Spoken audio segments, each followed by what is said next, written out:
Good evening, ladies and gentlemen. I hope you are all feeling energized and ready for an informative and engaging webinar today. My name is C.A. Rashikagra, and I'm absolutely thrilled to be your master of ceremony for this event.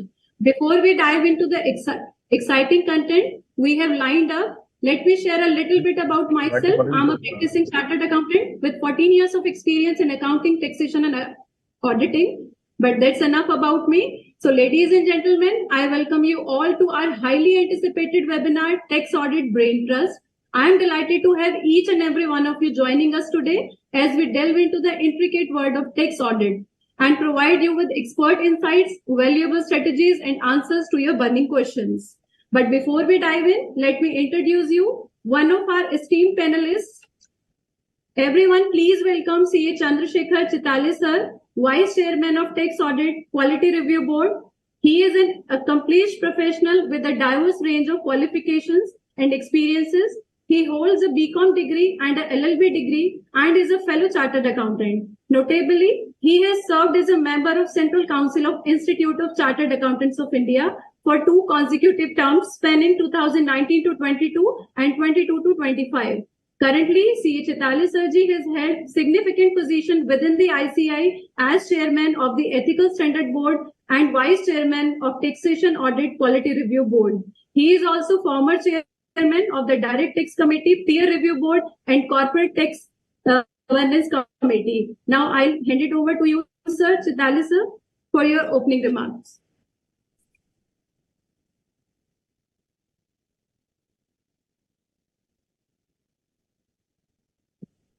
Sir, please unmute yourself. Yeah, thank you, Rashi.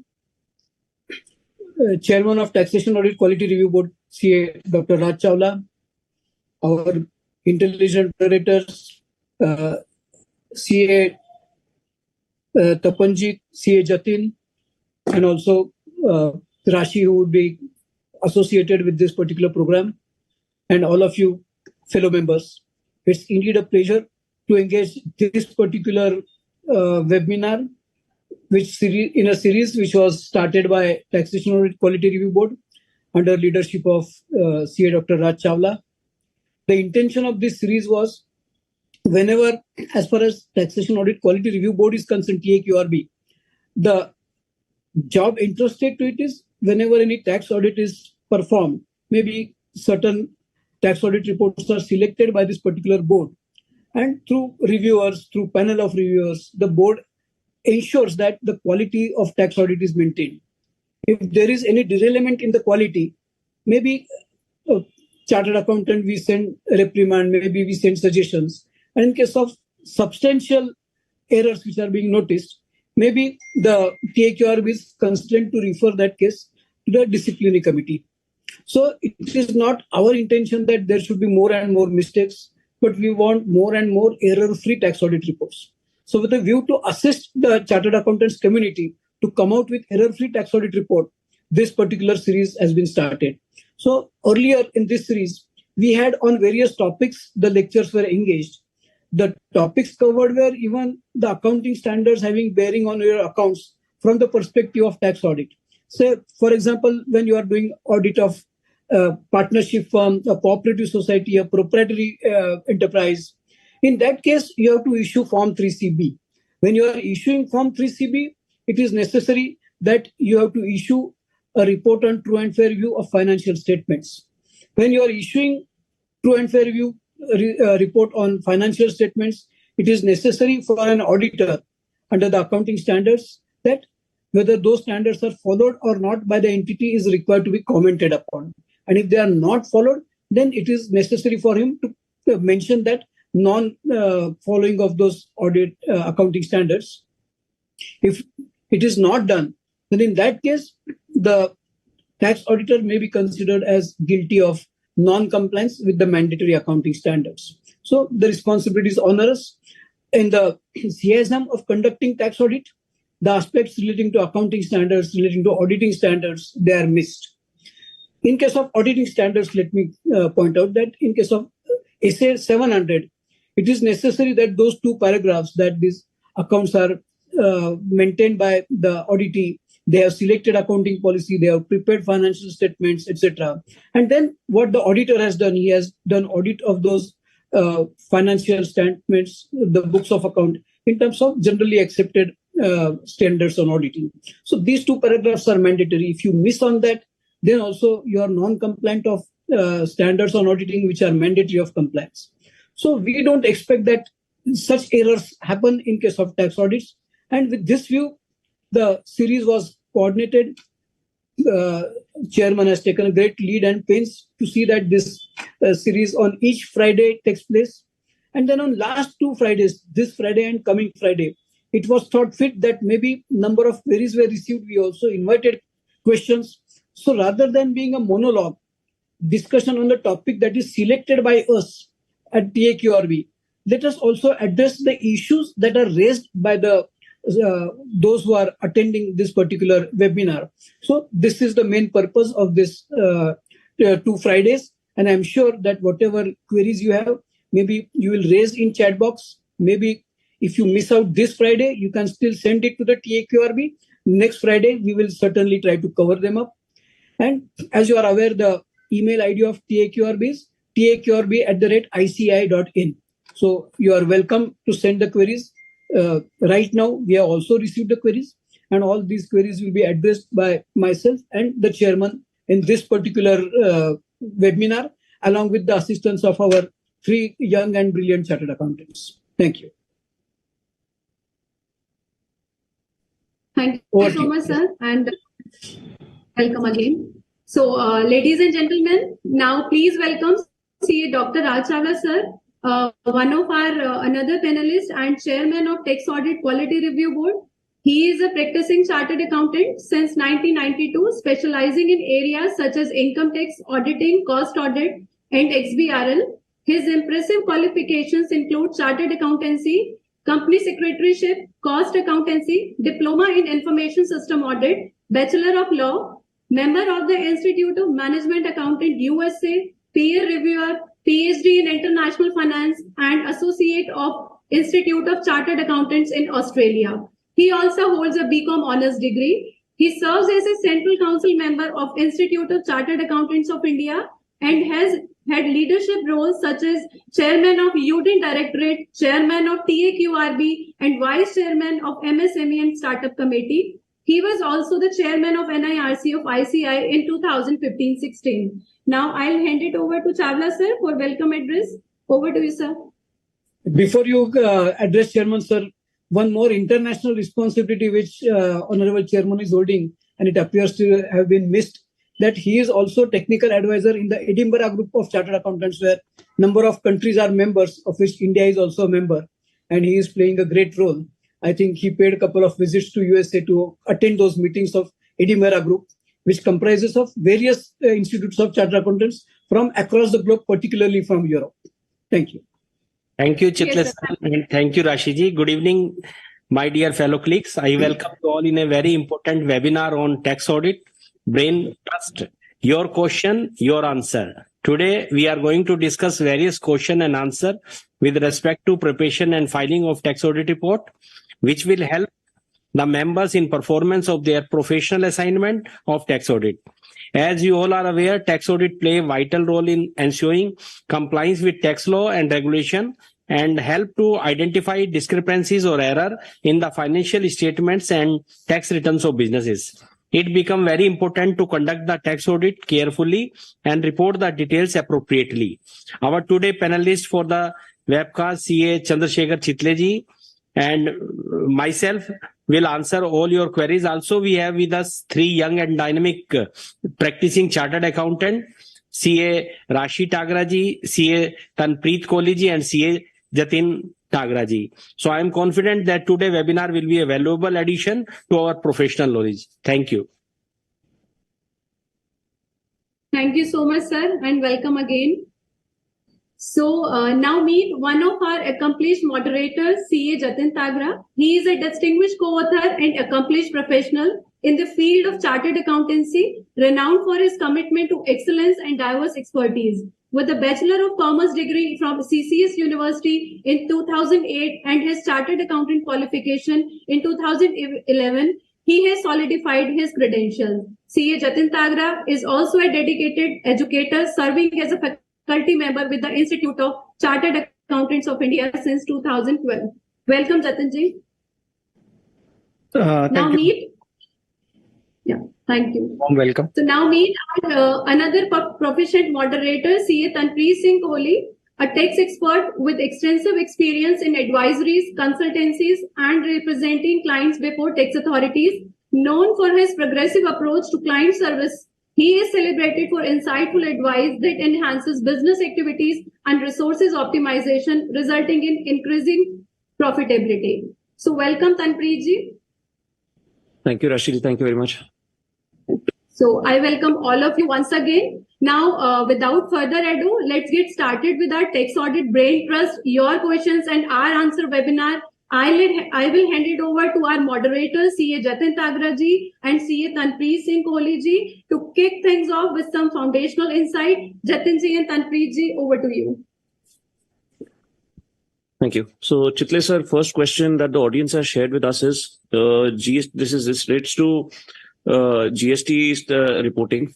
So now the question is, GST related details are not gathered from the software maintained by the SESI. So can we qualify it in the report? Because you see, the audience mentions that it is impossible for them to verify, to gather it, obviously due to multiplicity of details. Thank you. See, as far as compilation of details is concerned, one has to distinguish between audit and compilation of details. Compilation of details is the responsibility of the auditee. So whatever question is asked relating to GST, whatever payments are made to the registered dealers, composition dealers, unregistered dealers, these particulars are required to be compiled by the auditee and furnished to the auditor. This is the first thing. As you are aware that the Direct Taxation Committee comes out annually with this tax audit guidance note. And in tax audit guidance note, this view has been amplified that auditee has to furnish the tax audit particulars. And then whatever particulars are furnished, tax auditor has to make the report. While making a report, he can take his own view. Now, where the auditee himself is unable to present the details, in that case, the auditor will not be able to audit them. So he will have to put a disclaimer that since for want of details, we are not able to audit them and not able to present them in the tax audit report. And to this effect, even the tax audit guidance note has made comments that two things. One is whether the details are provided and they are voluminous, maybe because of volume, because of want of data, you are not able to verify, or the data not being provided by the RCC. In that case, you are unable to furnish that data. So those guidelines are also given in our tax audit guidance note. So accordingly, the note can be mentioned about whether it is rather disclaimer. And if the data is furnished, you are not able to verify, then also it will be disclaimer. Qualification will be when you say that there is some error in that particular data or there is a mistake. So technically, yes, you have to mention. Only as far as this mention is concerned, what we have recommended in tax audit guidance note is this mention has to be at paragraph 3 in form 3CA or paragraph 5 in form 3CB. So accordingly, one should deal with it. Thank you. Thank you, sir, for the answer. Now, I have a question for C. Raji. Raji, this question is again related to the tax audit plus as well as peer review and the code of ethics. And again, this question has been asked by so many chartered accountants. The question is, is it necessary to procure a distinct appointment letter from the client for both statutory audit and tax audit purposes in case both the statutory auditor and the tax auditor are the same? Yes, because both the audits are under the separate act. This statutory audit is conducted under the Companies Act 2013 and tax audit is conducted under the Income Tax Act. So because both are separate audits, so we must take separate letter of appointment for that. And that is also prescribed under standards on auditing. Yes. Thank you, sir. So this is one question that has been asked by, I'm sure, many CAs, and it's confusing a bit. Under clause 44, we need to report all the expenditures, the details of expenditures, as in whether they are registered under GST or not. So this question relates to capital expenditures. Under clause 44, whether capital expenditure are required to be reported for an entity which is not claiming inputs, like restaurants, even hospitals to an extent. To whom it is asked? Sir, to you, sir. Okay. See, as far as clause 44 is concerned, it uses simpliciter the word expenditure. It is not qualified by the words or adjectives capital or revenue. So all expenditure which are incurred by the assessee are required to be covered for the purpose of section 44.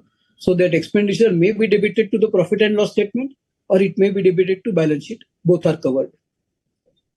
So just an extension to this, in fact, just looking on the sheet, this clause particularly refers to sum of all the expenditures, and then it is a column of serial number, but it has no reference of particulars. So can you please deliberate on this relevance of serial number per se?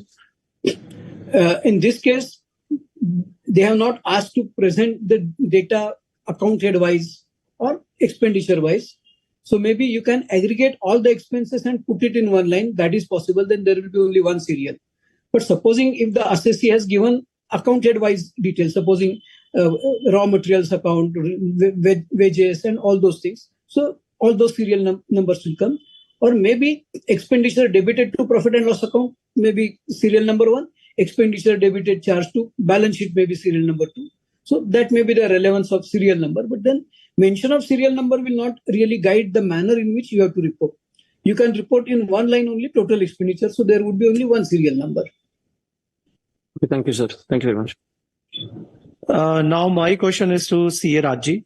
Raji, this question has been asked by the multiple professionals that the threshold of rupees 10 crore shall be applicable for tax audit in case of trading in equity and the similar instrument.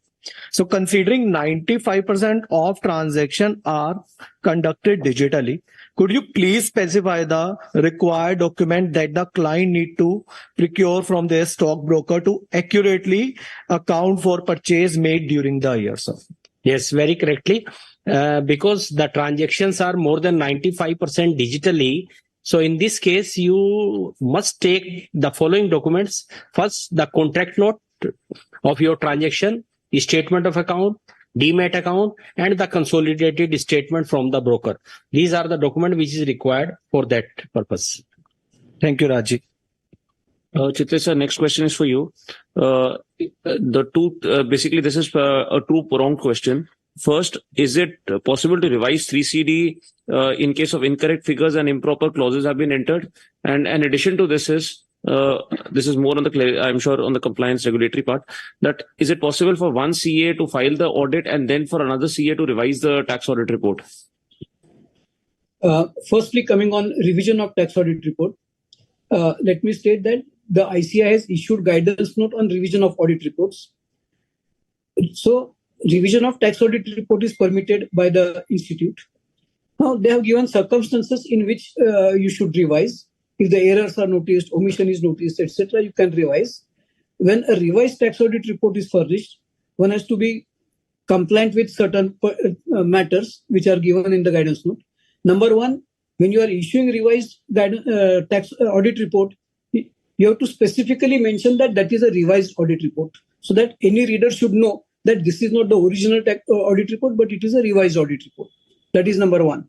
Secondly, while you are issuing revised tax audit report, mention has to be made of the earlier or original tax audit report which is getting revised. That is number two. And thirdly, the reason for revision. So if there is omission, if there is commission, so what is the reason for which the revision has been made? So if we consider from ICI perspective, revision is possible subject to compliance with these two procedural requirements. As far as Income Tax Act is concerned, tax audit reports are prescribed under Rule 6F, where the rule itself permits tax audit report revision, but that revision is confined to two aspects. One is if post your conduct of audit, any variation has taken place under section 40A or 40A1A or 43B. Supposing GST, as at the balance sheet date, 10 crore rupees GST was outstanding.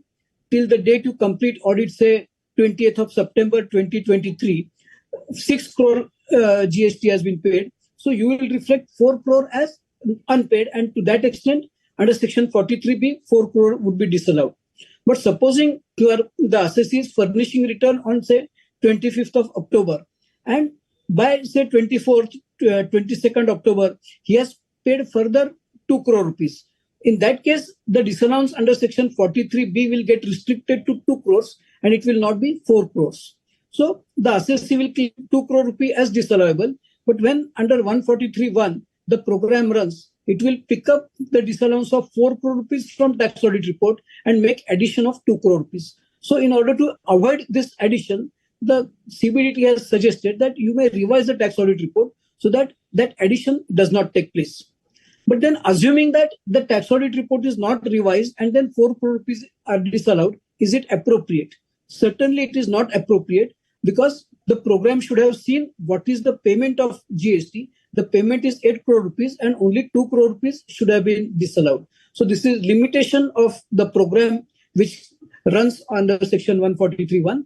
In any case, if this addition is made, maybe under section 154, it can be corrected. So this is as far as revision is concerned. So revision is permissible, but it is not mandatory in these cases. Now coming to the point of time of revision, the revision has to be made before it is considered by the assessing officer. So before completion of assessment, if you revise, fine. But after completion of assessment, if you revise, then that revision has got no value. So in that case, if there are any errors, any mistakes, auditor would be held responsible. Thank you. Thank you, sir. Now, next question for Raj sir. Raj sir, this question is specifically from clause number 34 of the report. There's a problem that in the case of individual assessee, like who is liable to tax audit, and there were no transaction which attract to the TDS, TCS, because it was maybe first year, or might be like he is not aware of the fact that he has to deduct the TDS. So like there is no provision has been attracted regarding the TDS and TCS, and the assessee has not applied even for the 10 registration. In such a situation, how we can deal with the reporting aspect? In case of individual, if you are under tax audit, then you are required to take the TAN number and deduct the TDS. But if there is no transaction where TDS is to be deducted and assessee has not taken the TAN number, then there is no problem. Under clause 34A and 34B, you can mention no. And also, as per the reporting is concerned, in the form 3CA, you should mention in para 3, and if form 3CB, you can mention in para number 5 this that the assessee has not taken the TAN number, and because there is no requirement of TAN, because no transaction was there in which the TDS is required to be deducted. Thank you, Rasa. Only in case of individual, it is for the year preceding the previous year that he is subjected to tax audit or any audit, then he will be obliged to deduct tax. Not during his, supposing current year he is subject to tax audit, then he will not be liable to deduct tax unless he was subjected in earlier year. So one has to consider what is the position in earlier year. Noted, sir. 40 years. Yeah. Thank you. Chitlesa, next question for you. This concerns two clauses, again, clause 34 and clause 44. First, coming on to clause 34, the question is the same more or less, but the clauses are different. For clause 34, sir, the question has been asked as whether in the section of expenditures, do we enter those expenditures corresponding to which TDS has been reflected in TDS returns, or the one that is there in the books of accounts? And do I ask you the linked question as well? No, I'll answer one by one. Sure, and generally when you are mentioning clauses, just amplify what is asked in that clause, because all audience may not be having those clauses before them. So they will also understand what is the requirement of that clause.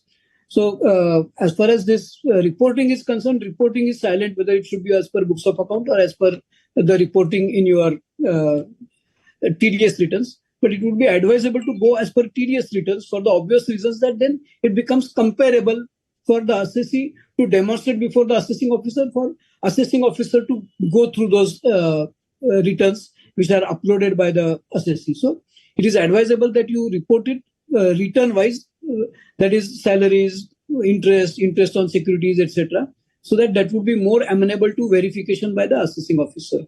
But if you mention account head-wise, there is no bar, because it is possible that maybe under contractor, some payments may be covered under, as a professional, some may be covered as a rent, some may be covered under 194C. So that may create some confusion.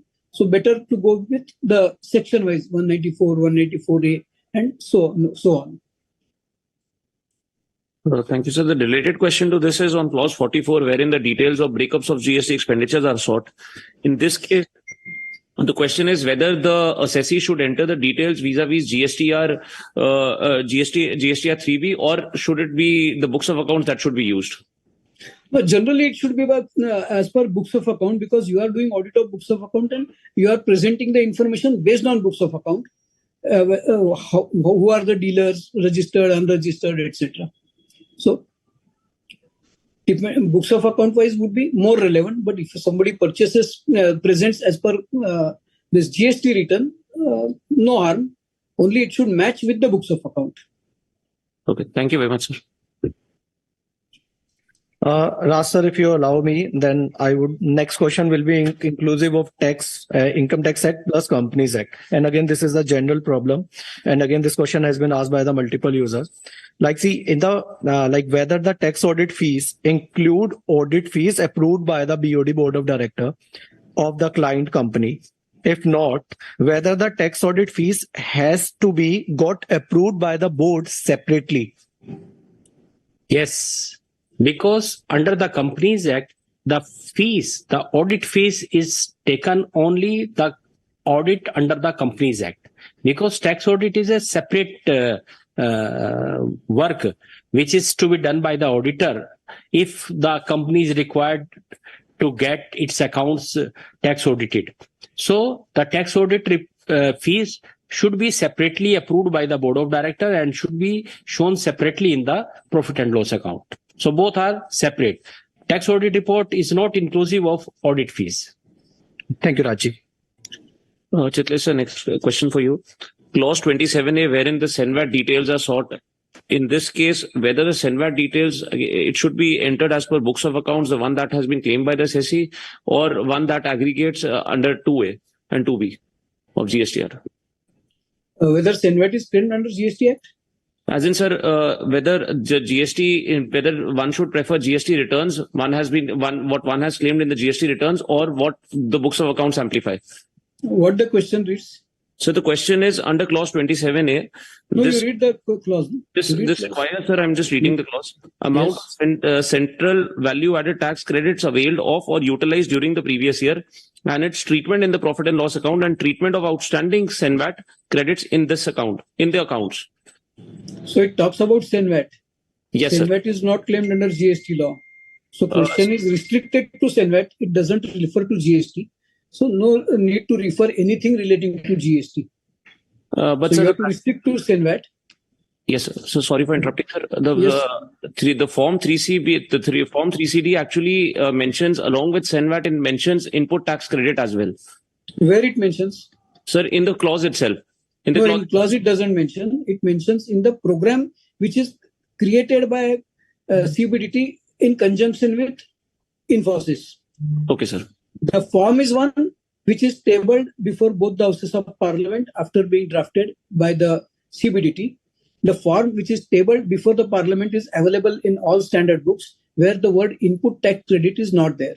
So if any burden is to be increased, it has to be by following due process of law. So CBDT can also seek information on input tax credit, but they have to amend the form. They have not amended the form. They have merely amended the program. But merely amending the program, you cannot enlarge responsibility of the auditor or the auditee. So I believe that the information should be furnished only relating to SENVAT credit and not relating to GST. In fact, seeing from the other angle, the auditor is also under the oath of secrecy. You cannot reveal details of clients to anybody else. So if having asked about the SENVAT credit, if you furnish details about GST, the client also may say that why you are furnishing information which is not expected of you.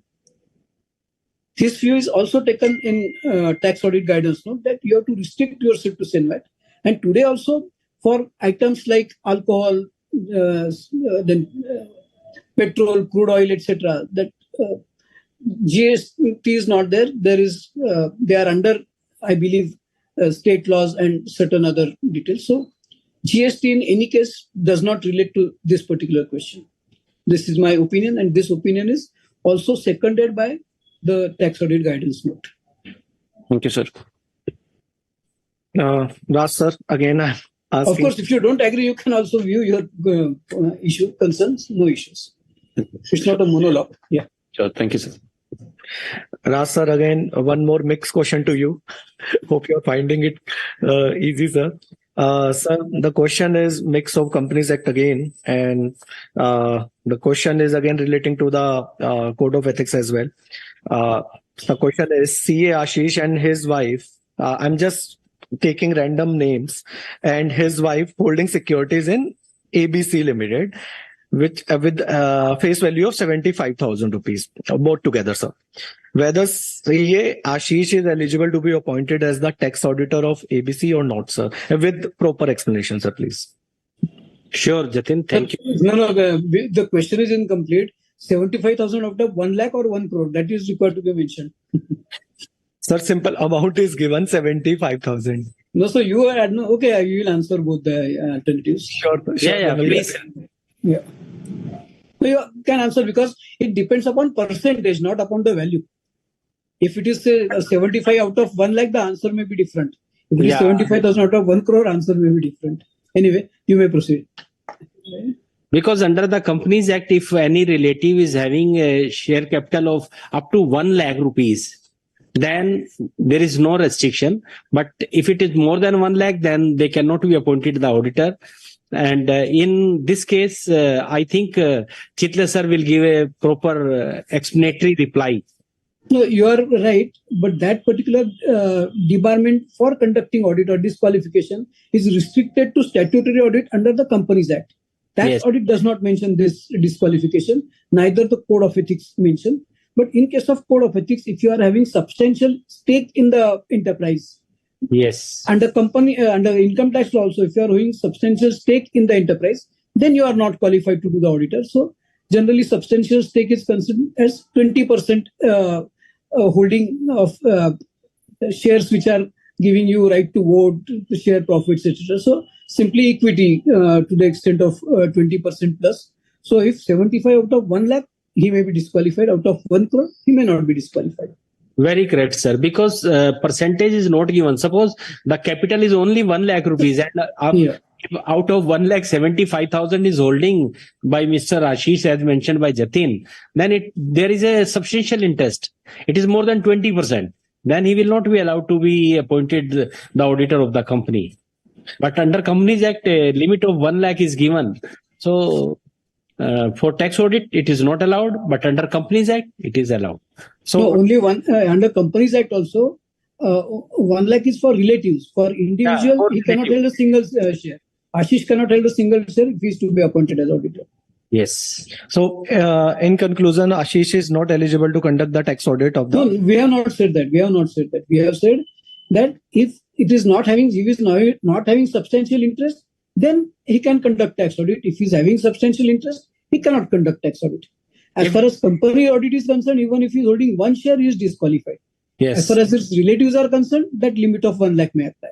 If percentage is more than 20%, then he is not allowed. Okay. The question is CA Ashish and his wife together.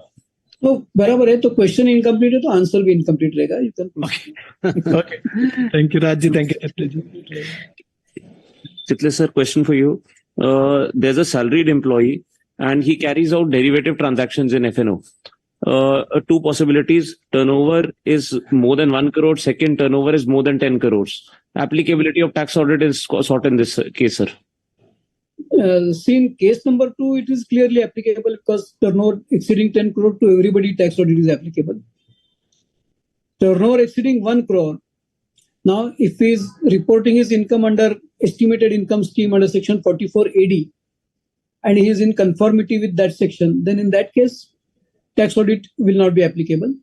If it is not in conformity, supposing under he is having turnover of say 1 crore 50 lakhs, and he is reporting income of only 2 lakh rupees, that is below 8% or 6% as is applicable. In that case, tax audit is necessary, provided his aggregate income exceeds the threshold of 2,50,000. If it does not exceed this threshold, then in that case also, tax audit will not be applicable. Thank you, sir. Sir, next question to Rajji. Rajji, again, this question is very dangerous. And again, the question asked by the public. ये सब dangerous तुम राज भाई को ही पूछो, मेरे को simple पूछो. Sir, this question is again, you also comment on it that why are asking these kind of questions. So question is, like, if we miss the due date of the tax audit, then what will be the implication for that? Like if we miss the 30th September date. Over to you, sir. Under section 44AB, every person who crossed the limit of tax audit, he has to get his accounts audited and he has to file the report also.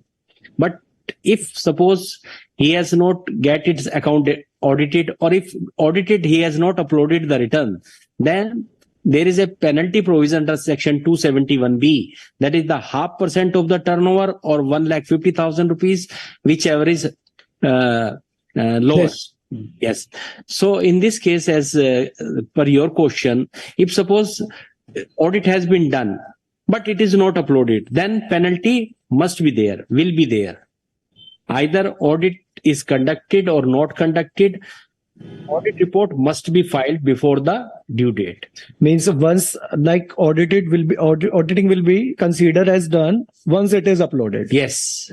Okay, sir. Yeah, only one or two supplements. He said that audit is conducted or not conducted. If audit is not conducted and audit report is given, maybe assessee is safe, but the auditor will be under the jurisdiction of TAQRB. He will have to face the music.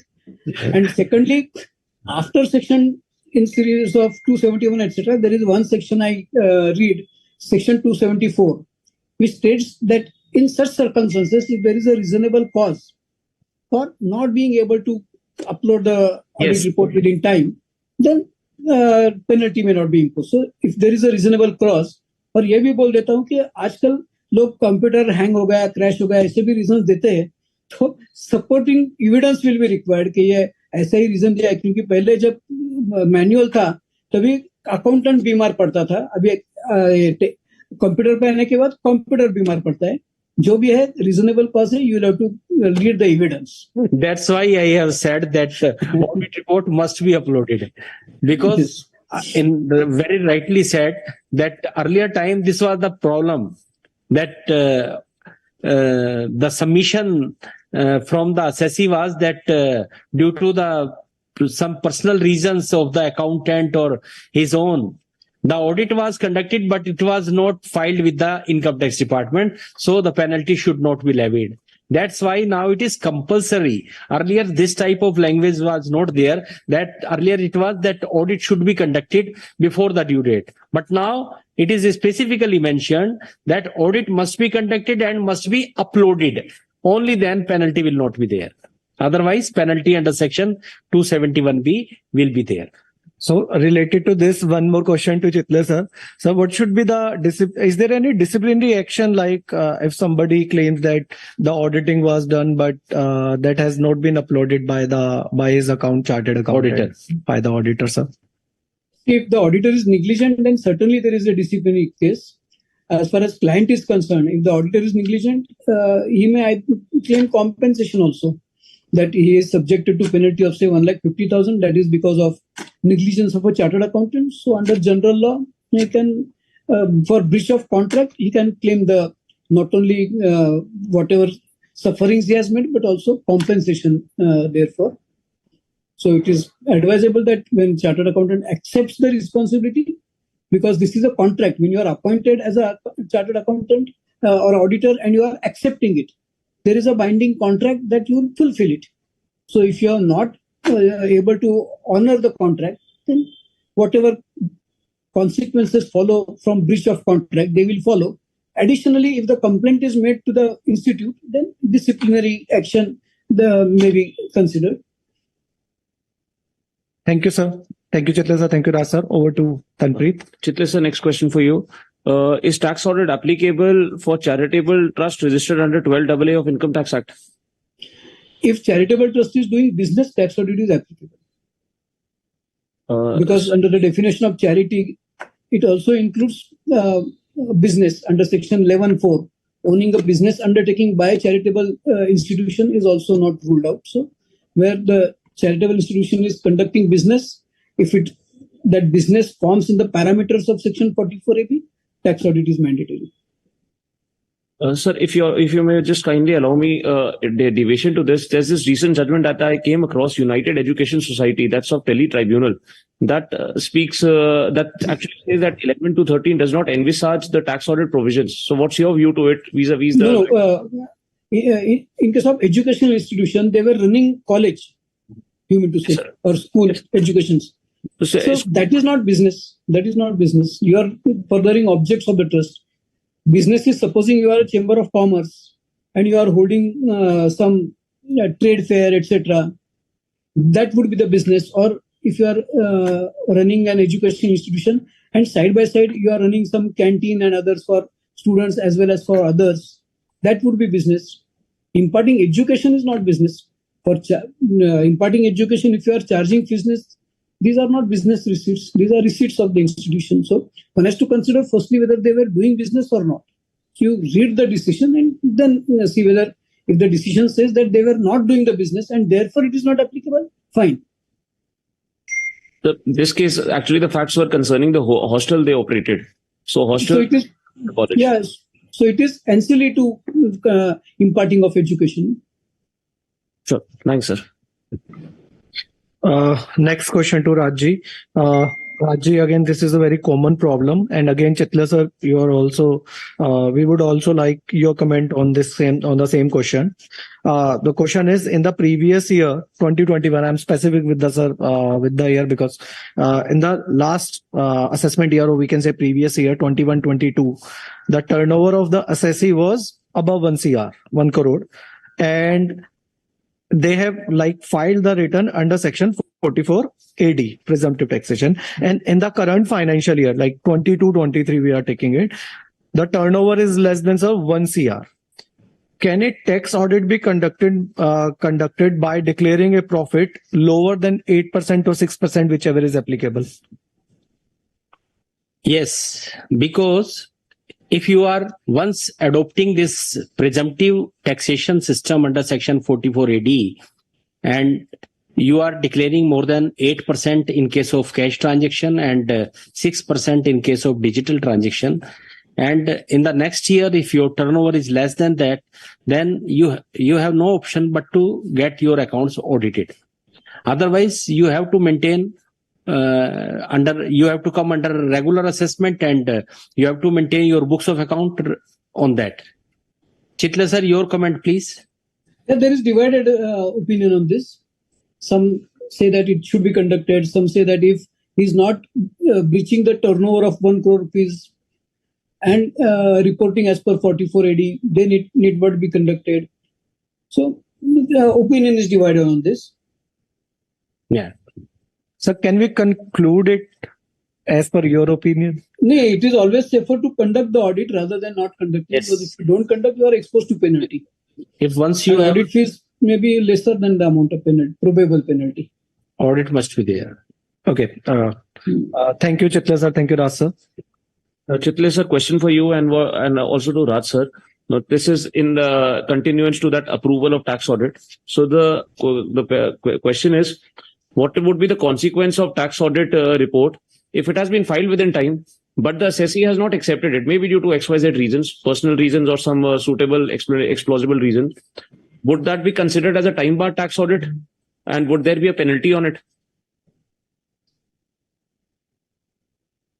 But to my mind, answer is an affirmative, because basically furnishing of tax audit report is responsibility of the assessee, not Yes. of the auditor.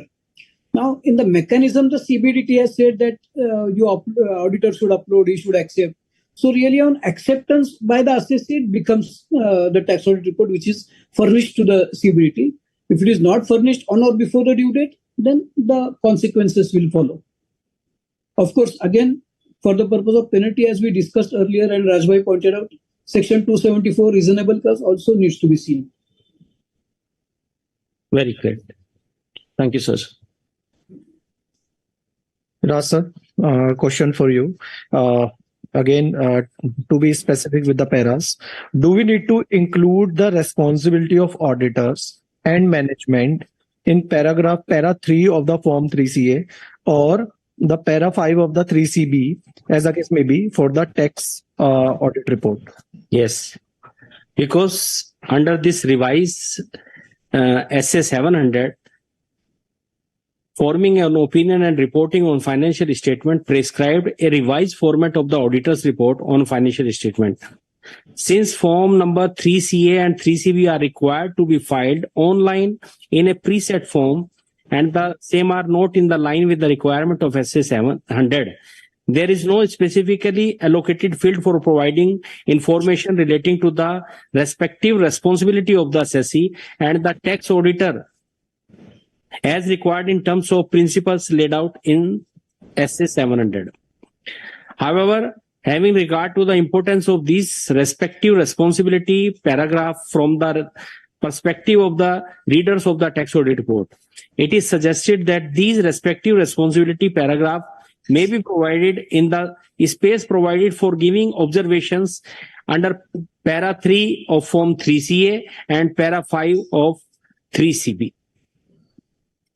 Thank you, Rajji. Yeah, Direct Tax Committee has made representation to the CBDT that you allow us some room for the purpose of mentioning these two paragraphs. Till today, they have not done anything. So these are the only room. This is the only room available. So there we have to state. Thank you, Chitle sir. Over to Tanpreet. Sir, a question for you, Chitle sir. Basically, on the fundamentals of tax audit. Now, this is when it comes to when it concerns the calculation of turnover, the eligible turnover. Basically, when for our professions like us, we do have out-of-pocket expenditures. How do we treat it when it comes to calculation of turnover for eligibility of tax audit?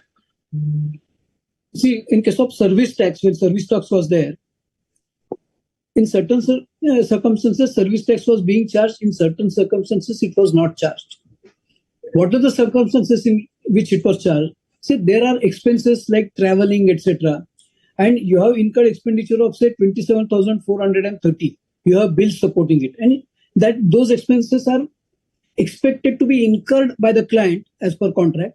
But because of practical exigencies, instead of he incurring, you have incurred, so you have got the reimbursement. There it is not considered as a part of turnover. But if you say your audit fees are 10 lakh rupees and out of pocket expenses say 50,000 rupees, in that case you are charging on an ad hoc basis these out of pocket expenses. There it forms part of your turnover. That way it has to be seen for the purpose of tax audit as well. Thank you, sir. Over to Jatin, please. Thank you. Next question is again, sir, to Raj sir and Chitle sir, and I want both of you to comment on the same question. And again, this is very general problem, sir, that our professionals are facing. Again, it is related with the tax audit and stat audit, sir. So again, the question is like one of the I'll just read it out like whatever the question sent by the by my professional brother. Is it permissible to submit the tax audit report while the stat audit of the books of account are still in the process? If this is possible, should we file Form 3CA or 3CB along with the Form 3CD for a company? And furthermore, after the completion of the client stat audit, is it allowed to revise the tax audit as Form 3CA, 3CB, whatever the case? Generally, in case of a company, the tax audit is conducted after the statutory audit under the Companies Act. But in exception cases, where due to some reasons the company audit is not completed and tax audit date is due, and to avoid the penalty under Section 270B, the assessee can get its account tax audited from the auditor, but the auditor has to report in Form 3CB instead of Form 3CA, because Form 3CA is where the audit under other act has already been conducted. And here, because the audit is not completed, so he has to report in form 3CB and form 3CD. Okay. Next question to Chitle sir. In continuation of this question, sir, like Raj sir has said, like we need to file 3CB instead of 3CA, sir. Right. Subsequently, when the accounts get audited by the stat auditor, then in that case we have to file 3CA or 3CB. This is my personal question, sir. No, once when you have submitted tax audit report, you have given true and fair view. You have fulfilled the responsibility. Thereafter, no further responsibility lies with the tax auditor. If in stat audit something more is pointed out which was missed by the tax auditor, then he may take a call of revising report because his report is erroneous. Otherwise, I don't see any responsibility for tax auditor. Okay, thank you, Raj sir. Thank you, Chitle sir. Over to Manpreet. Sir, a question. Basically, this is more. This is on the book side. Now, the tax audit requires us to mention what all books we have inspected and where is it maintained. Suppose there is some books of accounts that the SESI maintains on a cloud server. How to go around that? You want to know the place where it is mentioned, where in the books of accounts. So, in case of cloud, we have clarified in guidance note that it is the place from where the books of account can be accessed should be mentioned. Because in one of the seminars, I was informed that books of account are always kept in a pen drive. That time pen drive was popular, and pen drive is always in the pocket of the proprietor. So can you write pocket of the proprietor as place of account? So it is not. So ultimately you have to write in case of say like cloud from where the books of account can be accessed. And generally it is the registered office from which these are accessed. Only since we are discussing on this matter, if the books of account can be accessed at a place other than the registered office, then while we were discussing earlier, CA Raj Chawla pointed out that under Companies Act, books of account must be maintained at registered office. If you are not maintaining at the registered office, the board resolution has to be furnished, filed with the ROC. Right, Rajbhai? Yes, sir. Thank you, sir. So maybe the IP address, if in your opinion, IP address, should it be a cloud wireless server? No, it is not. See, ultimately, you just try to understand each question has got some logic. Why this question is asked? Because if you go for survey, search, seizure, then in that case, they should be able to find that books of account. So they will select that place where the books of account are available. So if you give IP address, how they can visit that place and get it?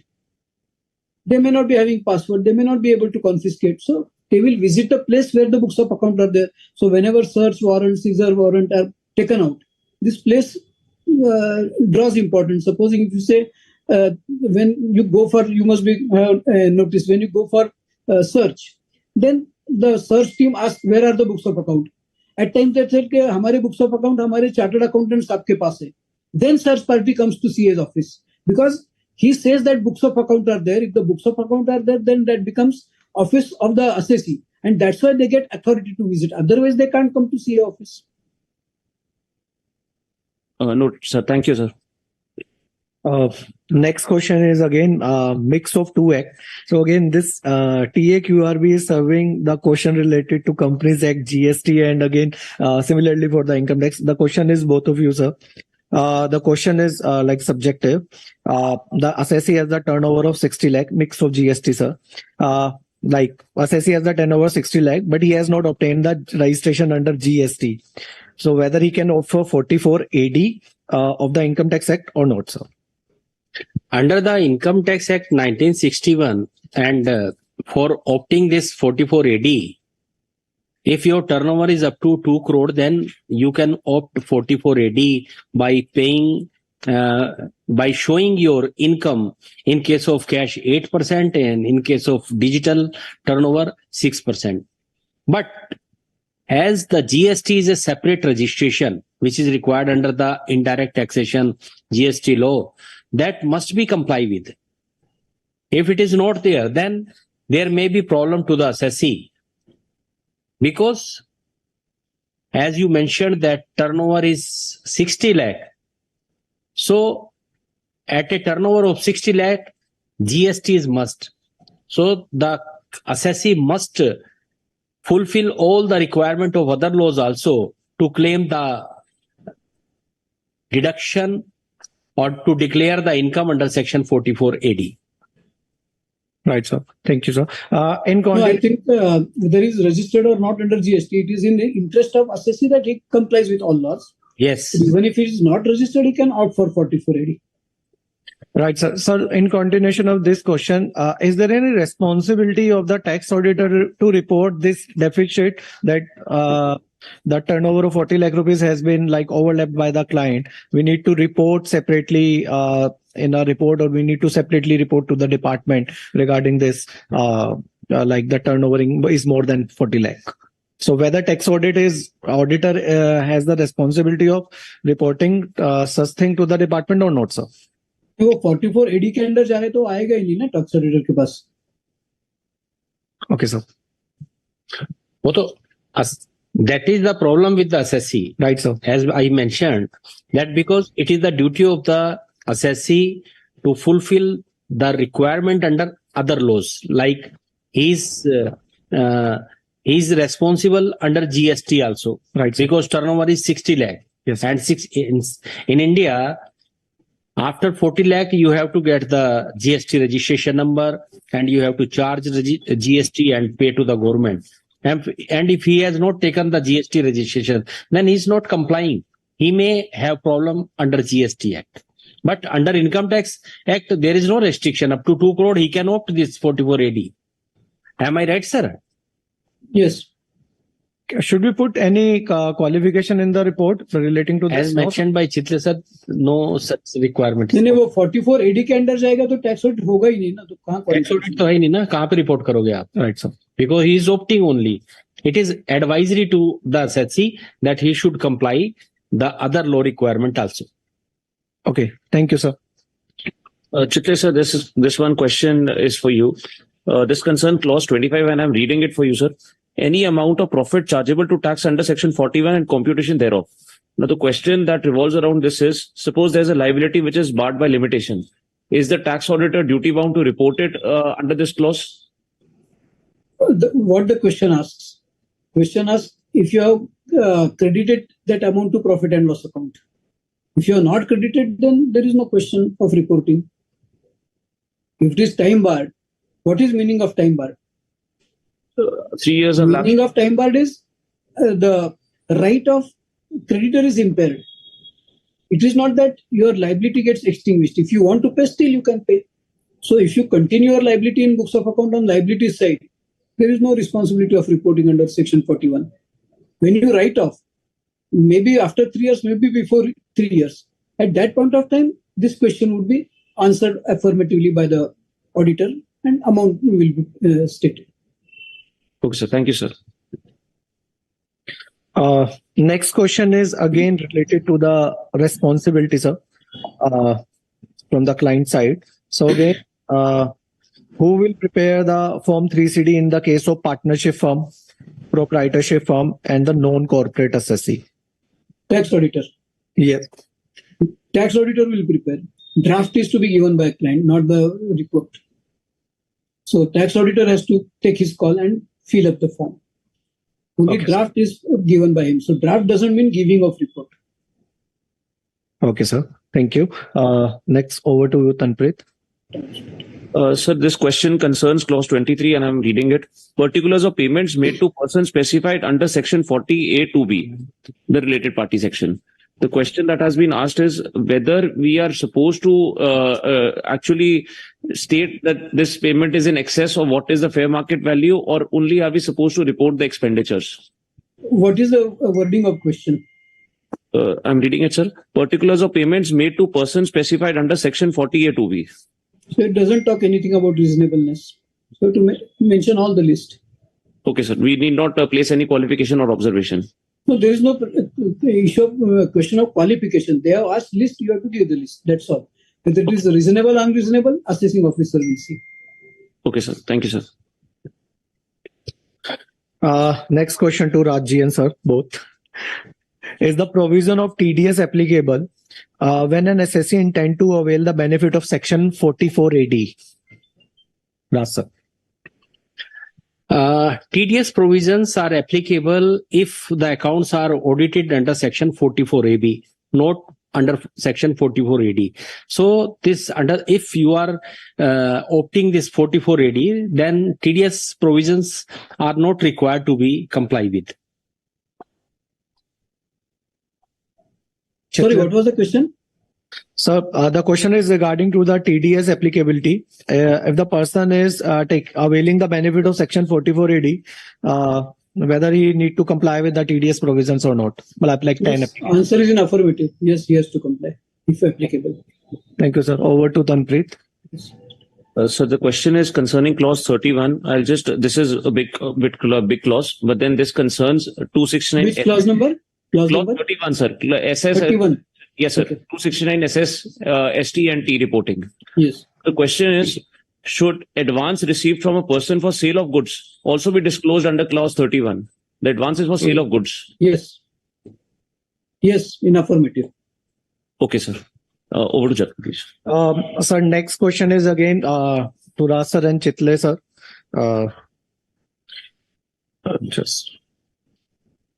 Yes.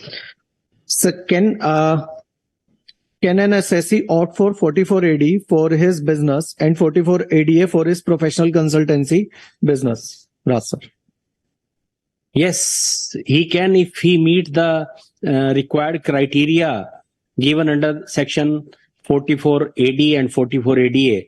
If suppose someone is running business as well as profession, then he can opt both. He can use both the sections if separately he has maintained his income and turnover, and the criteria for not a single turnover is more than as prescribed under Section 44AD and 44ADA. So he has to declare the profit separately under Section 44AD as well as under Section 44ADA. Got it, sir. Thank you. Chitle sir, the question is for you. Yes. Reporting under clause 22. Now, this clause 22 is for MSME reporting, MSME compliances in Form 3CD. With respect, the question is, sir, I'm reading it. For reporting under clause 22 of Form 3CD with respect to amount of interest inadmissible under clause 23 of MSME ED Act, can we assume that if invoice of the supplier does not contain his Udyam registration, then he is not a micro or a small enterprise? And the follow-up question is, do we have to include a request in our balance confirmation request letter to confirm whether the supplier is registered under MSME ED or not? Second question first, that whether we should, so balance confirmation letters are actually written by the auditee to the enterprise. So there it is advisable they ask whether they are MSME, not MSME, so that more light is thrown on it. Maybe besides asking, if they seek registration certificate, fine. As far as interest is concerned, the view is divided whether it is applicable only to the registered enterprises or also the enterprises which are not registered.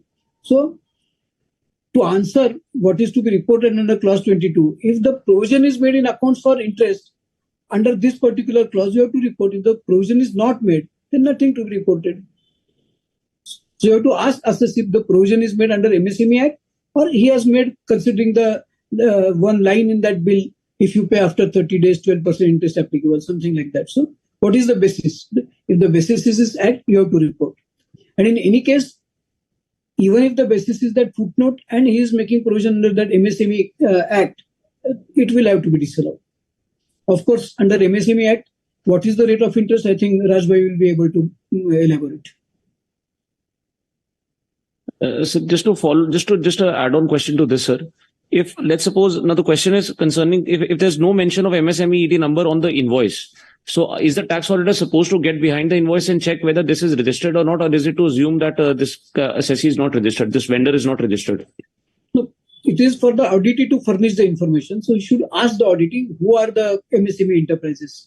Now, if he gives certain names, in the name of this particular vendor is not included, where the bill says he is registered under MSME.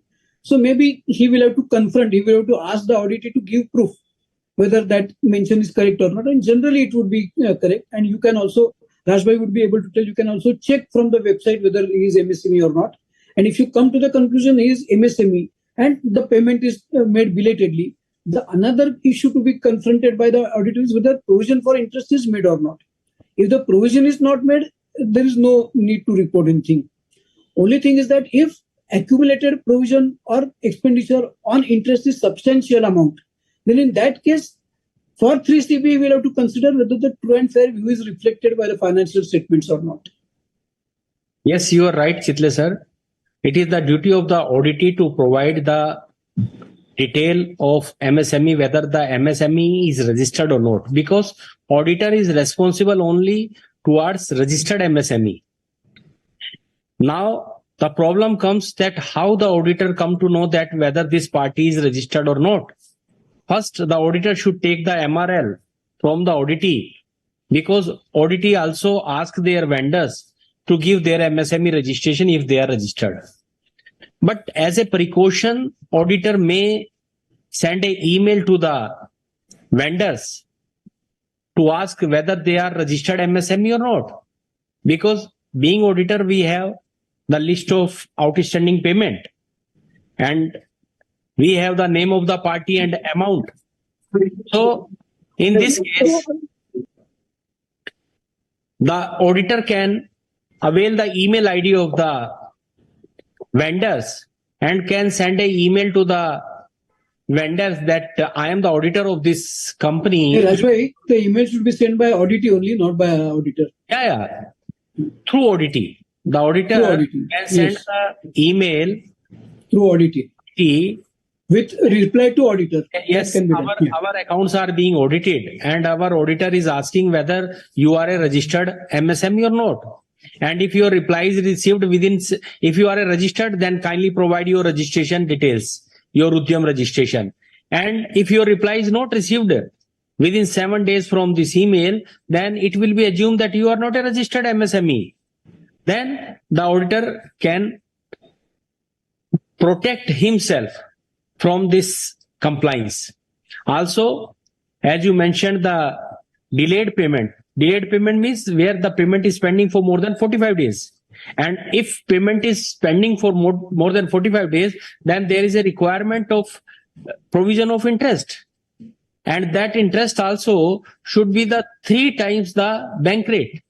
And also that interest to be calculated on the monthly compounded basis. So the auditor should also see and check whether the interest is provided in the books of account and whether the rate of interest is 3 times the bank rate, whether it is monthly compounded, and what are the reply received by the auditee from the vendors. So by this way, the auditor can protect himself and he should take the MRL also from the auditee. Thank you, Rajji. This was exactly my question. One of our user asked that what should we do if the auditor is not supporting, is not providing the details of the MSME registered vendor. So thank you, Rajji. You just elaborated the process, what we should follow. So the next question is again to Chitle sir from my side. So Chitle sir, this question is relating to clause number 44. And the same, as per the user has mentioned the guidance note as well, but the problem lies with that the client has bought some motor vehicles. The credit of GST credit is again not available to the user in that particular case due to block credit. So while calculating as per the guidelines of the ICAI, which amount we need to consider while taking the total expenditure amount in clause number 44? It should be without GST or with GST, sir? Whatever expenditure is recognized in the books of account. Okay, sir. So in this case, it will be along with GST. Okay, sir. Thank you, sir. Over to Danpreet. Yes, sir. So the question that has been asked concerns clause 35. Clause 35 is where the quantitative details are entered. The question is, in clause 35 relating to reporting of quantitative details, we need to report principal, main raw material or finished goods. the follow-up question is, suppose in the current year, the raw material or finished goods which was reported till last year has been stopped by the company for production. How to report in such scenario? See, whatever is the factual information that is to be provided. So earlier year, they were significant. You reported the quantity. Now you have discontinued. Fine, you need not report it. Only thing is that supposing that particular line of business is discontinued, there is another question in tax audit report earlier, which says that whether there is change in any business carried on compared to earlier year. So there, whether comment is necessary needs to be examined. Sure, sir. Thank you. Jatin, over to you. Thank you. The next question of partner is entitled to deduction subject to compliance of the other provision of the Income Tax Act, even if amount is not actually paid, sir. Yes, as this item is not covered under section 43B, salary paid or credited to the partner's capital account is a allowable expenditure. But as in the previous question, Tanpreet asked this related to MSME, I want to mention here that in the Finance Bill 2023, this disallowance under section 43B have been widened, that if there is a delay payment towards MSME, suppose more than 45 days, even in the audit fees also, for my brothers and sisters who are auditor, if they are registered under MSME, under Udyam registration, and if your payment is not made by the assessee within the prescribed time of maximum 45 days, in that case, that expenditure will be disallowed under section 44B. But as regard to your question related to the partner salary, whether paid or credited to the capital account, it is allowed. So there is no problem. Thank you, Raji. Over to Tanpreet. Sir, a question not exactly with tax audit, but somewhere touching it. If total turnover does not exceed 2 crore, but business turnover is 1.59 crore and professional turnover is, say, for example, 40 lakhs, can the assessee adopt 44 ADA and 44 AD? Yes. Sure. मेरा system है हो गया कुछ. Sure. Sir, another question that has been that has come across my tab, sir. This is concerning clause 29. I'll read the clause 29 for you, sir. Whether during the previous year the assessee received any consideration for issue of shares which exceeds fair market value of shares as referred to in clause 56 to 7B. If yes, please furnish the details of the same. Now the assessee, let's assume that this is a DPIIT registered assessee, and the fair value is obviously more than what is the actual one. Is the assessee still, is the tax auditor still report the same under section 29 or in the clause 29? Sorry, sir. What question is asked under 29? Whether during the previous year the assessee received any consideration for issue of shares which exceed the fair market value of shares as referred to in clause 56. So here you are mentioning the case where the assessee has received consideration less than fair market value. So more than fair market value, but DPIIT registered.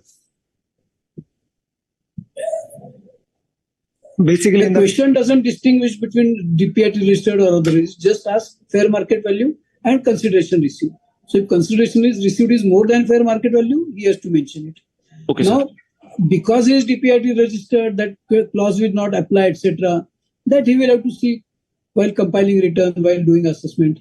Like in case of section 50C, only question is asked is what is consideration and what is fair market value if the consideration received is lower than fair market value. That is ready reckoner value. So it is possible that ready reckoner value is 1 crore, you have received 90 lakh, say 80 lakhs. But that 80 lakhs may be fair market value because of certain stigma in your title, etc., etc. That you have to argue before the assessing officer. Auditor is concerned, he has to objectively report the questions which are asked.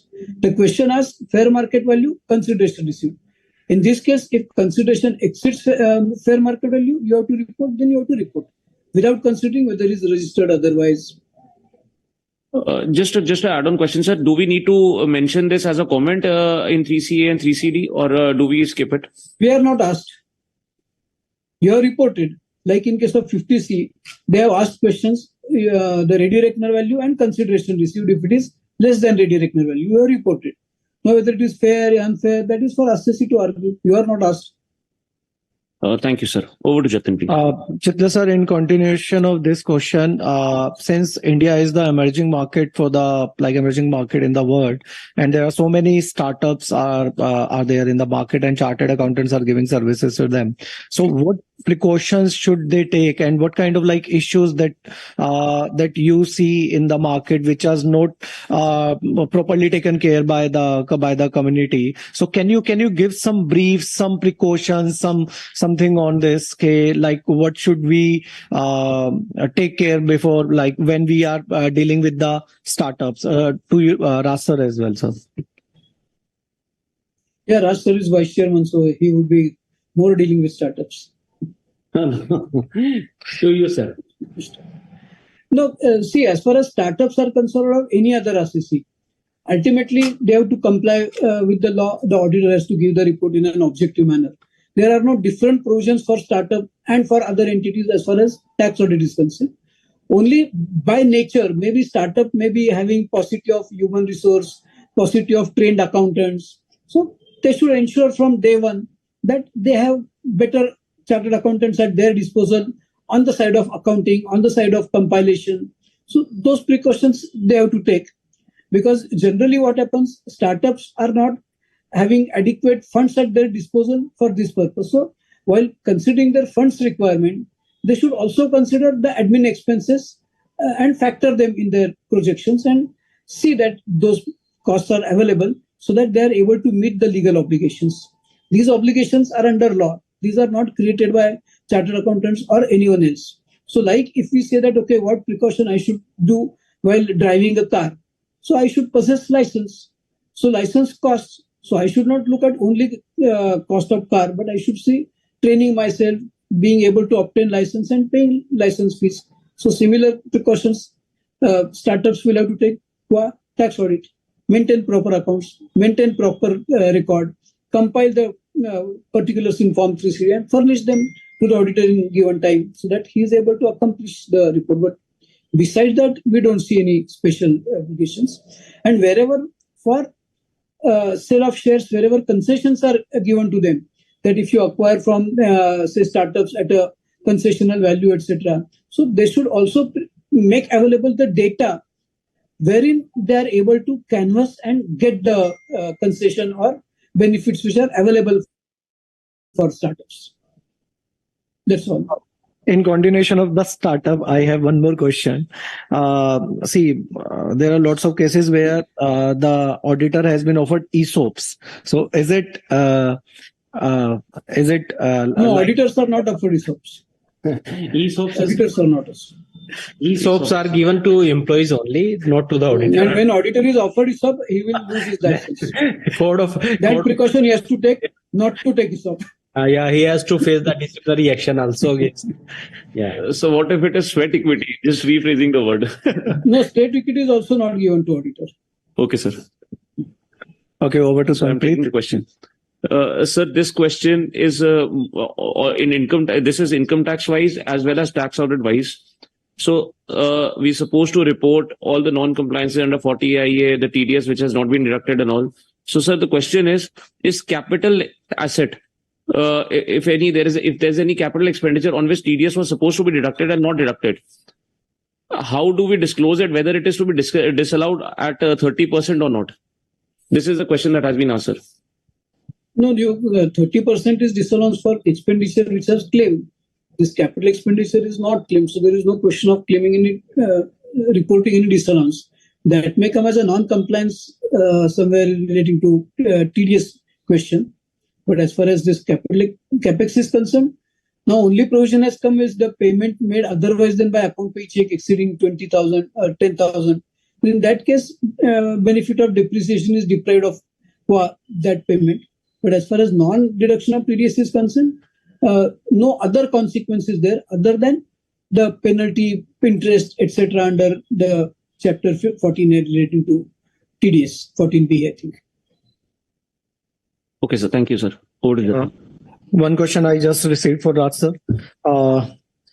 If a block of asset comprise intangible asset, including goodwill, the WDV related to these intangible assets, specifically goodwill, sir, is required to be excluded from the WDV calculation of the said block of asset, in continuation of this, under which specific subclause of form number 3CD, this excluded WDV attributable to the intangible asset, particularly goodwill, should be reported. Intangible assets being goodwill of a business or profession does not qualify for depreciation with effect from 1st of April 21, assessment year 21-22. So goodwill was eligible for depreciation till assessment year 2021. Therefore, if in a block of assets being intangible asset include goodwill, written down value attributable to intangible asset being goodwill need to be excluded from the written down value of such a block of asset. For the purpose of ascertaining such written down value for exclusion, cost of acquisition, cost of improvement, and rate of depreciation should be considered for making calculation, and the amount of depreciation and written down value should be worked out. Thank you, Raji. Over to Tanpreet. Sir, a general question. What is the criteria for determining the audit applicability for a commission agent? Turnover exceeding to 1 crore. Sir, the turnover calculation, as in the gross receipts are to be included or only the commission part is to be included? No, only commission part, because when you say he's an agent, he collects turnover on behalf of somebody else. So if he's selling, say, television sets, he's collecting consideration on behalf of the principal. And now, for considering whether he is a commission agent or not, one has to consider the bill for material is issued to whom, the purchase and sale. At times, people say that they are commission agent, but the television company issues bill in the name of that commission agent, and he issues sales bill to the customer. In that case, although called commission agent, he is a dealer. But if the manufacturing or the company providing directly issues the bill in the name of customer, then in that case, only commission will be the turnover. I think, Chitra sir, here this kacha adatiya and pakka adatiya clause is also applicable, because he's a kacha adatiya, means he's buying and selling the goods on behalf of other, then only the commission income will be treated as a turnover. And if he is buying on his behalf and selling to others, then he will be the pakka adatiya, and then the turnover will be considered as the whole consideration. Yes. Thank you, sir. Sir, one more question I have received for Raji. There is a CA brother, like he said, he has signed more than, he has uploaded more than 60 tax audit report as of now. Somewhere about 80, 89 he has written. So what should be the implication on this? Whether he can rectify this, or what should be the next course of action for him? As there is no restriction under the Income Tax Act whether how much audit report he can sign, but under our the Chartered Accountant Act, he cannot sign more than 60 balance sheet. But he can sign if there are, suppose, other partners also, and he signing on their behalf. In that case, he can sign 60 on each and every partner's behalf. But if he on his own behalf, when he is suppose individual and proprietor, and he is signing more than 60 balance sheet, 60 audit report, then he may have to face the disciplinary action under the C Act. Thank you, Raji. Over to Tanpreet. Only while calculating 60, he has to exclude audits necessitated under section 44 AD, ADA, etc. Yes, very correctly said. Only the audit will be calculated under section 44 AB, not 44 AD and 44 ADA. That will not come under this calculation of 60. Rightly said, sir. Thank you. Over to Tanpreet. Sir, this concerns the clause where quantitative details are asked. In case of a manufacturing concern, the question is the auditor failed to ascertain the yield of finished goods because of different measurement units of raw material and the finished goods. So how will the auditor report it under this clause? It is on amount basis. Wow, okay. So not So quantitative. percentage of what you have to consider. Okay, sir. Over to Jatin. Ali कुछ और question है क्या? नहीं है? भेज दिए sir. Share करें भी है सर. है एक दो है. करो. आप ही पूछो. ठीक है. कंप्लीट करो. Sir, एक क्वेश्चन ये आया है. This concerns clause 31, wherein 269 SS and ST are sought. Sir, दो क्वेश्चन आए हैं सिमिलर क्लॉज के ऊपर, तो I'm clubbing it across.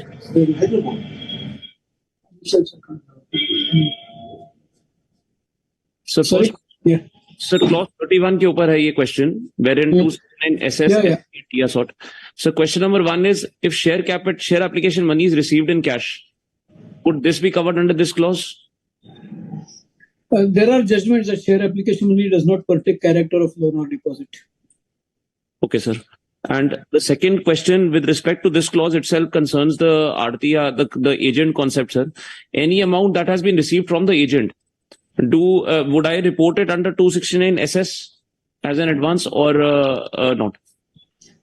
Received from agent or received by agent?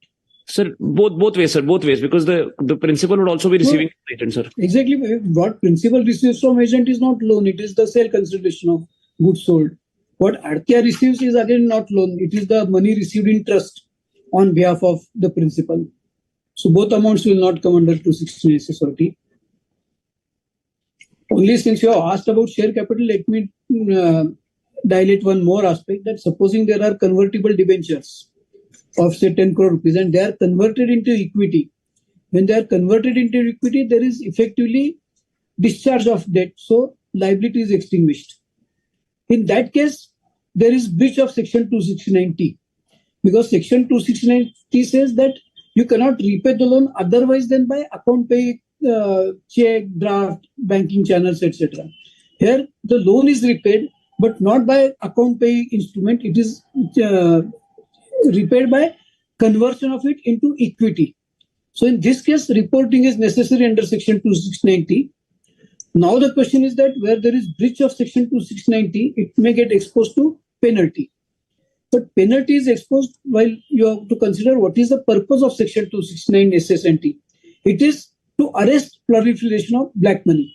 So if the source evidence is evidence for the purpose of giving of loan, in that case, repayment, although it is not in keeping with section 269T, penalty can be defended. So penalty will not get attractive because there is a reasonable cause that you are meeting the objective of the section by demonstrating what is the source of that money.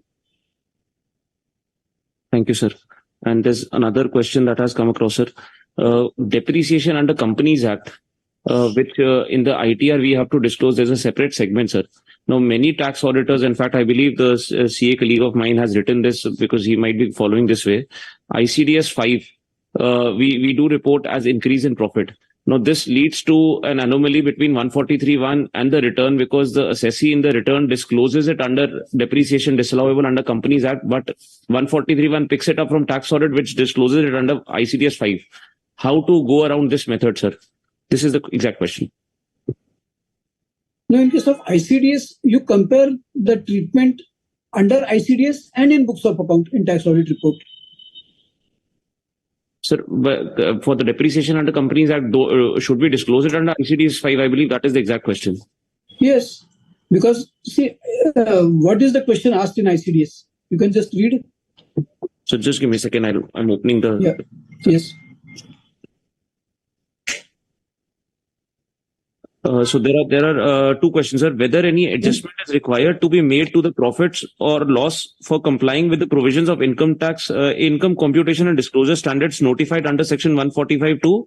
And then the follow-up question is, if answer to D above is informative, give details of such adjustments. Exactly. So assuming that you have plant and machinery of 10 crores, which you have purchased during the year, say on 2nd of April, then in that case, you will be charging depreciation under company law, say 1 crore rupees at 10%. And income tax depreciation available is 1.15 lakhs at 15%. So the profit will be ascertained by charging depreciation of 10 lakh. Now, you have to really claim as per ICDS 15 lakhs. So the profit which is disclosed by P&L requires to be reduced by 5 lakhs to comply with ICDS. So the profit or loss which you are mentioning in earlier question is as per books of account. So there is always variation between the book depreciation and tax depreciation. So it will have to be mentioned. So I believe, sir, that is also concerning the anomaly, because 143(1) automatically picks it up and it disallows double. In fact, even I have faced it a couple of times. So then we have not noticed such instances, because ultimately depreciation is picked up as per depreciation, which is asked under different question. Here, other aspects are there, because under one ICDS, even your sales never matches, your purchases never match. So that is not added as income, because in case of sales, you will be reporting 10 crore as sales in your P&L, whereas as per ICDS, is it 10 crore or 11 crore 80 lakhs? It is 11 crore 80 lakhs. So 1 crore 80 lakhs do not get added. okay. Thank you, sir. Over to Jatin. So one question has been again asked by the user. Is there any checklist available on the ICI website relating to the tax audit, and some kind of like tools which you want to update us, like which we should follow during the tax audit? So he just asked this question, and on which area it is again given. Chairman to answer. Chairman has published, no? Thank you, Chitle sir. Jatinji, we have prepared a quick reference on tax audit. The soft copy of that is available on our website, TAQRB. Right, sir. So members are requested to download that quick reference, this book, which is published by our committee. We have given various suggestions and various guidelines for conducting this tax audit. So that will be very beneficial to all of you. So I think this was the last question. Yes. And only as far as tools are concerned, various tools are available in the market. Yes. And it is advisable that you use those tools. Say, for example, there are, say, 50,000 transactions of expenditure. And the question asked is, how many of them exceed 10,000, exceeding 10,000, otherwise than by banking channel? So even if humanly, if you verify, it would be very difficult to come to exact figure, or you may miss one or two. So there, if you apply the tool, then in that case, maybe within 5 minutes, tool will give you exact answer. So wherever automation is possible, it is always better. And after employing this automation, the chances of case being filed with the DC are less, or if the case is filed, you are able to defend that you are not negligent. You have used the tool for the purpose of certain answers, etc. So in market, one can check what tools are available and try to use as far as possible. Excuse me. And also there is requirement of documentation. So those tools also take care of documentation. And which in one of our earlier sessions, we said that I had been member of disciplinary committee. And if there is charge of negligence, which the CBDT also are filing now cases, good numbers. So if the charge of negligence comes, you have to defend it. You are able to defend only if you have the documents available at your disposal to support you.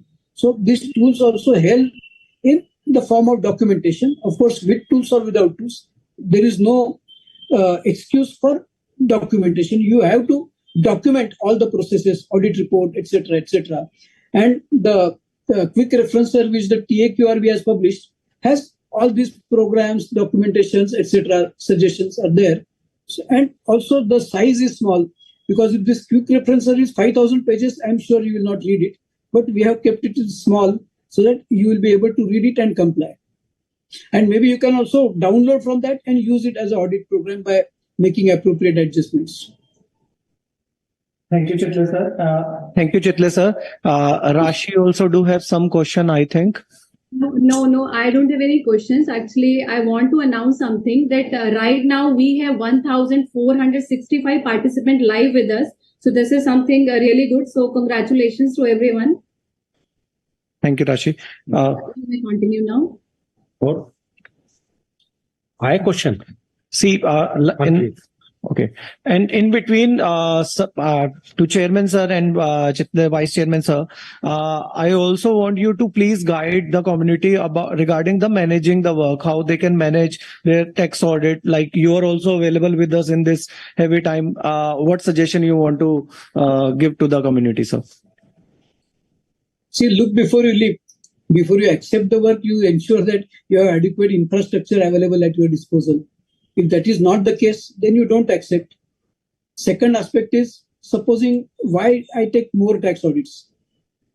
Ultimately, it is not the issue of tax audit, it is the issue of volume of fees that I earn. So if by doing one tax audit, if I am able to earn, say, 10 crore rupees, I should be happy. So you should charge in such a manner that with lesser number of audits, you are able to meet your financial targets. If you keep your financial targets stationary and if your charging of fees is less, then maybe you will have to do number of audits. And when the number increases, the quality deteriorates. So we have to be careful. If the number increases and you want to maintain the quality, then human resource at your disposal also should increase so that you are able to pay adequate attention to each and every assignment. Consider each assignment as an independent assignment and give respect to each assignment the respect it deserves. So ultimately, for Chartered Accountants community, we have always been conservative. The principle of accountancy is be conservative. But let me tell you, while charging fees, we have to abandon this principle and be reasonable, maybe be extravagant. If you are extravagant, maybe you will be able to devote more time for the purpose of assignment, and that assignment will reflect better quality. Thank you. Thank you, Chitla sir. Now Raj sir, please. Very rightly said by Chitla sir that you only accept the work which you can handle. Otherwise, in life also, if we see that it is a very saying that ऐते पांव पसारिए जैती लंबी छोर, मतलब आप अपने पैर उतने ही पसारें जितनी आपकी चादर है, चादर से ज्यादा पैर ना फैलाएं. This is otherwise there will be stress. Thank you, sir. Sir, another question received. Can we upload unsigned financial statements, that is balance sheet and profit and loss account with form 3CB and 3CD? Chitla sir for you and Raj Chawda sir for you as well. Unsigned by whom? Unsigned by the SESI, I'm assuming, sir. This question is vague, but I'm assuming unsigned by the SESI. If you upload unsigned financial statements, there is no mention of signing of financial statements. If you upload those unsigned statements, then you will be incurring a risk that those are the financial statements which the assessee wanted to upload. So if the signed statements are uploaded, then at least assessee cannot tell these were not the financial statements, or the assessee cannot disown. In case you upload unsigned financial statements, then there will be risk on the shoulder of auditors that tomorrow assessee may say these were not the financial statements which we wanted to really give for audit, or we have given for audit. So that risk is carried. Otherwise, under income tax law, there is no requirement of signing financial statements by any person. It is only signing of tax audit report that is required to be stated. And it says that tax audit report, we are enclosing here with the financial statements. We are enclosing. It doesn't say we are enclosing signed financial statements. It says financial statements. So they are the financial statements. So the reporting will not be illegal, but you will be incurring more risk. Risk for assessing tomorrow disowning those financial statements. Okay, sir. I'm skipping to the next question. If Jatin has any, the next question, sir. There's no more question. There are two questions that have been received simultaneously, sir. I'm just reading the first question out. Amount paid under VAT amnesty containing tax interest, whether all are to be disallowed and under which section? If I am disallowing it under section 37, which is residual section, the same amount is not auto-reflecting in form 3CD, which might result in mismatch in details of ITR and form 3CD. Please advise. I believe that under VAT amnesty, you are paying VAT only. So if you are, what is disallowed under 37 is penalty. If you are paying VAT, which was supposed to be paid 10 years ago, still under section 43B, VAT is always allowed on payment basis. So if you are paying today, you should be allowed. Why it should be disallowed under section 37, I don't understand. As far as the interest is concerned, when the interest arises, it qualifies for deduction. So maybe one has to understand why VAT paid is being disallowed. If it is penalty, then it will be disallowed because penalty doesn't qualify for deduction. But VAT, I don't see why it should be disallowed under Section 37 when 43B expressly allows it on payment basis. Okay, sir. The next question, sir. In the case of state cooperative society, the audit under Cooperative Act gets delayed. As answered in an earlier query, we are unable to do the audit under the IT Act because of the way they keep the recording. In such a case, can we file a draft audit report and revise later on getting the audit report? I don't see any concept of draft audit report under Income Tax Act. Negative. Okay, sir. Maybe carrying forward, sir, as you rightly said, as Chitla sir rightly pointed that whenever we file late, we can obviously take the cognizance of 274, and if we have a genuine reason, we can get an immunity from penalty. So even it's not we, it's the assessee. Yes, sir. Chartered accountant is not subjected to penalty. Yes, sir. That's what I meant, sir. Thank you, sir. Thank you. That was the last question from my end, sir. And again, I also request Chairman, sir, like how the audience can ask the question for the next week. Please update on that email as well, sir, so that we'll get more question next time, sir. Audience are requested to send their question either through this our live channel, or you can send your questions on our email ID, that is taqrb@ici.in. So you are most welcome. Next week also, being the last week of this tax audit, because we started this audit series. So if suppose date is not extended, then next week will be our last webinar. So you can send your queries, and our panelist Chitla sir all are available for you to reply your queries. And the reason for receipt of less number of queries is not that they don't have queries. All the queries were addressed in earlier sessions. Yes. That is the reason that you are not receiving your queries. Over to Rashi now. Yeah. Such a complete package this session, first of all, sir, has been for our participants. So, ladies and gentlemen, as we conclude this webinar, I extend our heartfelt gratitude to our esteemed panelists, Chairman Sir C.A. Raj Chawla ji and Vice Chairman Sir C.A. Chandrasekhar Chitale ji for their insightful guidance. We also thank our moderators C.A. Jatin Tagra and C.A. Tanpreet Singh Kohli for their seamless coordination. Special thanks to attendees and the event organization team for their contribution to its success.